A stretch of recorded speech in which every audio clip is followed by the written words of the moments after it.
Lider Şahdaq Qusarı qəbul edib. Çempionluq əhəmiyyətli bu görüşü ASK Arenada minlərlə azarkeş izləyib. Onların sırasında Qusardan gələnlərin çoxluğu diqqət çəkib. Maç isə qolsuz bərabər başa çatıb və mövsümün sonuna 2 tur qalmış. Bu iki komanda arasında xal fərqi yenə 3 olaraq qalıb. Deməli, 24 oyundan sonra 68 xal Şahdaq Qusardadır, 65 xal isə Şafadadır və bu arada o görüntüləri izləyirik. Sanki bir Premier Liga maçıdır. Premier Liga və Azərbaycan Kubokunun finalı ab-havasında olan bir qarşılaşmadır. Qusardan paytaxtımıza təşrif buyuran azarkeşləri izləyirsiniz. Mən deyərdim ki, çox böyük coşqu var idi tribunalarda. Yəni, bu görüntüləri izləyəndən sonra deyirsən ki, yəni, nəyə görə biz deyirik ki, Premier Liqamızda da xüsusilə bölgə təmsilçilərin sayı çox olmalı. Adı bölgəni təmsil edib, gəlib Bakıda oynayan maçlarını keçirənlər yox. Daha çox elə regionda qalıb öz bölgəsində oyunları oynayanlar, yəni maçlarını ev oynayanlar. Bizim ölmüş ümidlərimizi futbolumuzla bağlı, ölmüş ümidlərimiz həmişə bu görüntülər dirildir. Qoymur. Valla adamın ürəyi açılır.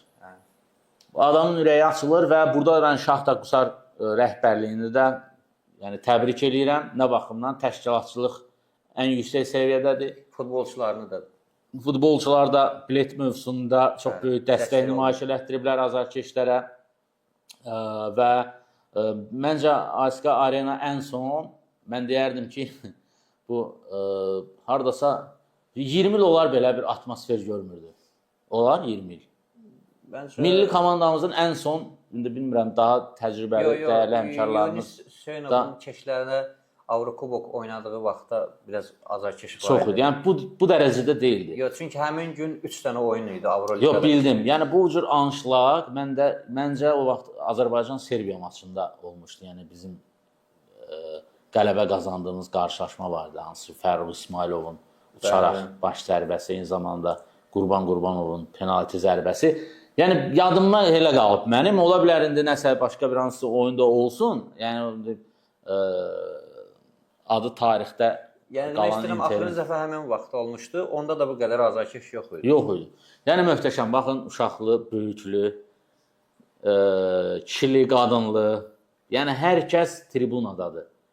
Yəni Qusar futbolunu sevənlər, Qusarlı azarkeşləri, yəni həqiqətən alqışlarım. Bravo.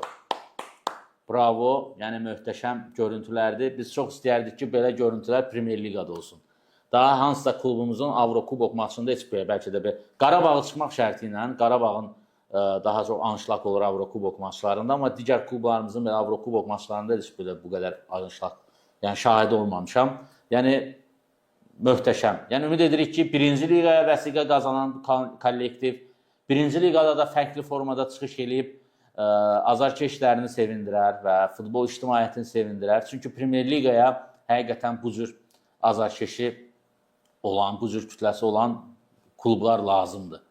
Yəni təsəvvür edin, düzdür, Şahdaq Qusar stadion, Qusar şəhər stadionunda biz o görüntüləri də təqdim eləmişdik. Sportinfoda ilk olaraq bu görüntülər yayımlanmışdı. Yəni çox acınacaqlı bir vəziyyət idi. İndi bilmirik, orada növbəti günlərdə istəyirik ki, maraqlanaq ki, orada bizim sujetdən sonra da, bizim saytda gedən yazılardan sonra da orada müəyyən bir canlanma hiss olunduğu deyilir, amma biz yenə gedib yerində görmək istəyirik. Yəni çünki bu cür azarkeşlərə yəni daha möhtəşəm tribunalar, daha Qusar şəhər stadionu daha fərqli formada lazımdır. Qusarlı futbolçuların bir neçəsindən soruşmuşam. Deyir ki, o sujetdən sonra müsbət cəhət bir dənə o olub ki, hələ ki yəni itlər yoxa çıxıb orada. İtlər yoxdur. Maraqlı.